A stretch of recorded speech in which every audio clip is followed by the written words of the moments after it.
Hello dear students. आज हम concentration के एक बहुत अहम मेथड को ऑब्ज़र्व करेंगे जो कहलाता है नॉर्मैलिटी। नॉर्मैलिटी मोलैरिटी की तरह ही है, लेकिन अपने आप में एक ख़ास कंसेप्ट जो आगे आता है जिसको हम लोग बोलते हैं कंसेप्ट ऑफ मिली इक्विवेलेंट्स या कंसेप्ट ऑफ ग्राम इक्विवेलेंट, उसमें एक बहुत अहम रोल प्ले करता है। इससे हम लोग स्टोशियोमेट्री की प्रॉब्लम सॉल्व करते हैं और इसके एप्लीकेशन बहुत वैलिड हैं। और जो है पी बहादुर जो है एक किताब है, दैट इज़ उसके अंदर जो न्यूमेरिकल्स है स्टोशियोमेट्री के वॉल्यूमेट्री के, वो concept of gram equivalent solve होते हैं जो कि नॉर्मैलिटी पर बेस्ड है। तो आज हम नॉर्मैलिटी को समझेंगे अच्छी तरीके से। Let's start.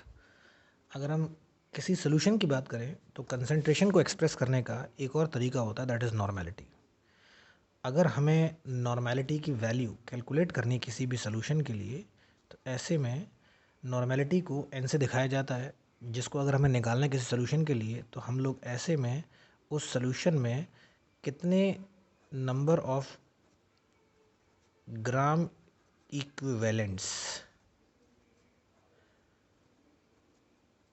कितने नंबर ऑफ ग्राम इक्विवेलेंट्स हैं सॉल्यूट के, इसको लेते हैं और इसको डिवाइड मार देते हैं। बेसिकली इसको डिवाइड मार देते हैं, that is volume of solution से जो हमारे पास होना चाहिए लीटर में। तो जब हम सॉल्यूट्स के ग्राम इक्विवेलेंट्स को लेते हैं और डिवाइड मारते हैं सॉल्यूशन की वॉल्यूम से जो लीटर में होना चाहिए, नॉर्मैलिटी निकल आती है। यहीं अगर मैं रिवाइज करा दूँ, अगर मैं नंबर ऑफ मोल्स सॉल्यूट के निकालता हूँ और डिवाइड मारता हूँ सॉल्यूशन के वॉल्यूम से जो कि लीटर में होता है, तो हमारे पास नॉर्मैलिटी की वैल्यू निकल आती है। अब सवाल आता है कि number of moles of solute निकालते हैं, हम लोग जानते हैं सॉल्यूट का वेट लो डिवाइड करो मॉलिक्यूलर वेट से। सवाल ग्राम इक्विवेलेंट्स कैसे निकाले जाते हैं। तो अगर मुझे नंबर ऑफ ग्राम इक्विवेलेंट्स या नंबर ऑफ इक्विवेलेंट्स निकालने हैं सॉल्यूट के, नंबर ऑफ इक्विवेलेंट्स निकालने हैं सॉल्यूट के, तो मेरे पास जो तरीका होता है वो ये कि मैं उस सॉल्यूट का वेट लूँगा और डिवाइड मार दूँगा उसी सॉल्यूट के इक्विवेलेंट वेट से। डिवाइड मार दूंगा उस सॉल्यूट के इक्विवेलेंट वेट से। तो अगर मुझे मोल्स निकालने थे तो मैं उस सॉल्यूट के वेट को डिवाइड मारा था मॉलिक्यूलर वेट से। अगर ग्राम इक्विवेलेंट निकाले तो सॉल्यूट के वेट को डिवाइड मार दूंगा इक्विवेलेंट वेट से। अब मॉलिक्यूलर वेट तो निकाल सकते हैं हम लोग फॉर्मूले से, इक्विवेलेंट वेट निकालना एक डिफरेंट टास्क है। आने वाले बेसिकली वीडियोस के अंदर आपको मैं इक्विवेलेंट वेट के बारे में अलग से कुछ बातें बताऊंगा। अभी फ़िलहाल इक्विवेलेंट वेट किसी सॉल्यूट का कैसे निकालते हैं उसको ऑब्जर्व कर लेते हैं। तो सवाल छोटा सा हमारा टॉपिक बन जाता है कैलकुलेशन ऑफ इक्विवेलेंट वेट। इसको इस तरीके से शॉर्ट फॉर्म से दिखाते हैं, calculation of equivalent weight of solute. तो कैसे निकालते हैं इक्विवेलेंट वेट। तो अलग अलग चीज़ों का इक्विवेलेंट वेट अलग अलग तरीके से निकाला जाता है डिपेंडिंग अपॉन वो चीज़ें कैसी। ऐसे में इक्विवेलेंट वेट अगर मुझे निकालना है, लेट अस से अगर मुझे इक्विवेलेंट वेट कैलकुलेट करना है किसी आयन का, तो किसी भी आयन का अगर मुझे इक्विवेलेंट वेट कैलकुलेट करना है तो इक्विवेलेंट वेट आयन का निकालने का तरीका होता है उस आयन का बेसिकली मैं मॉलिक्यूलर वेट लूँगा या एटॉमिक वेट लूँगा। एटॉमिक वेट लूँगा या उस आयन का मॉलिक्यूलर वेट लूँगा अगर वो मॉलिक्यूलर फॉर्म है, और डिवाइड मार दूँगा उस आयन के चार्ज के मॉड से।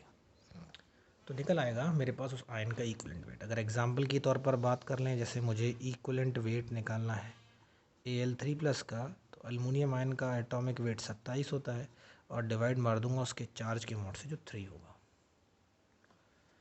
इस तरीके से मैं इक्विवेलेंट वेट कैलकुलेट कर सकता हूँ। अगर मैं बात करता हूँ मेरा सॉल्यूट चेंज करता हूँ, मैं इस बार अपने सॉल्यूट को मैं चेंज करके बेसिकली लेट अस से मेरा सॉल्यूट एक सॉल्ट है, तो मैं सॉल्ट का कैसे निकालूंगा इक्विवेलेंट वेट। तो इक्विवेलेंट वेट अगर मुझे किसी सॉल्ट का निकालना है तो उसका तरीका होता है उस सॉल्ट का आप मॉलिक्यूलर वेट कैलकुलेट कर लो, जिसको हम लोग फॉर्मूला वेट भी कहते हैं, और डिवाइड मार दो उसको या तो टोटल कैटायन के चार्ज से या डिवाइड मार दो टोटल एनायन के चार्ज से, उसके मॉड से, तो निकल आएगा। फॉर एग्ज़ाम्पल हम बात कर लेते हैं, लेटस से मुझे इक्वलेंट वेट निकालना है लेटस से AlCl3 के। तो AlCl3 का निकालना है तो मैं AlCl3 का मॉलिक्यूलर वेट कैलकुलेट कर सकता हूँ 27 + 35.5 × 3 और डिवाइड मार दूंगा इसके चार्ज के वॉट से। एलुमिनियम पे चार्ज 3+ होता है तो ऐसे में 3 × 1 हो जाएगा क्योंकि एक संख्या है उसकी। और Cl की अगर बात करूँ चार्ज -1 होता है और संख्या कितनी है 3, तो निकल आएगा। एक और एग्जांपल देख लेते हैं। इस बार मान लीजिए मुझे सोडियम फॉस्फेट का निकालना है Na3PO4 का, तो मैं कैसे कैलकुलेट करूँगा? अगर मुझे Na3PO4 का निकालना है तो मैं इसका मॉलिक्यूलर वेट निकाल लूँगा और मॉलिक्यूलर वेट को निकालने के बाद उसको मैं सोडियम के या फॉस्फेट आयन के टोटल चार्ज से डिवाइड करूँगा। सोडियम पे चार्ज होता है +1, मल्टीप्लाई कर दूँगा 3 से। अगला तरीका, अगर मुझे इक्वलेंट वेट निकालना है एसिड का जो कि मेरा सॉल्यूट है, तो उसको निकालने का तरीका होता है, मैं अगर एसिड का इक्वलेंट वेट निकालूंगा तो मैं उस एसिड का मॉलिक्यूलर वेट लूँगा और डिवाइड मार दूंगा एसिड की बेसिसिटी से। एसिड की बेसिसिटी होती है टोटल H+ आयन जो एसिड छोड़ सकता है, रिलीज़ कर सकता है, वो होती है उसकी बेसिसिटी। एग्ज़ाम्पल की अगर बात करें तो वैसे में अगर मुझे इक्वलेंट वेट निकालना है H2SO4 का, तो सल्फ्यूरिक एसिड का मॉलिक्यूलर वेट हम जानते हैं 98 और डिवाइड मार देंगे इसको इसकी बेसिसिटी से जो कि 2 है। ऐसे ही अगर हमें इक्वलेंट वेट निकालना है किसी बेस का, तो अगर बेस का इक्वलेंट वेट निकालना है तो हमारा तरीका होता है उस बेस का मॉलिक्यूलर वेट लिया जाए और मॉलिक्यूलर वेट को डिवाइड कर देते हैं उस बेस की एसिडिटी से। एसिडिटी का मतलब होता है कि कितने OH नेगेटिव आयन हमारा बेस रिलीज़ कर सकता है। तो अब ये सारे तरीके से हम लोगों ने इक्वलेंट वेट निकालना सीख लिया। आमतौर पर इतनी ही चीज़ें ज़्यादा पूछी जाती हैं, हालांकि टॉपिक तो बहुत बड़ा है, लेकिन अपने काम पर स्टिक करते हैं और डाटा प्लेस करते हैं। तो अगर मुझे नॉर्मेलिटी निकालनी है तो नॉर्मेलिटी के लिए मेरे पास में सॉल्यूट्स के ग्राम इक्विवेलेंट्स को लिया जाए, सॉल्यूट को हम लोग B से दिखाते हैं और डिवाइड मार देते हैं सॉल्यूशन के वॉल्यूम से जो लीटर में होना चाहिए। ग्राम इक्विवेलेंट्स को कैलकुलेट करने का फॉर्मूला सॉल्यूट का वेट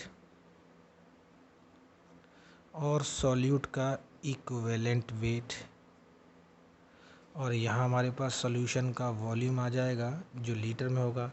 अगर मान लीजिए ml में होगा तो हम 1000 से डिवाइड करके उसको लीटर के अंदर कन्वर्ट कर लेंगे। ये हमारे पास पूरा टॉपिक कंप्लीट होता है नॉर्मेलिटी का। थैंक्स।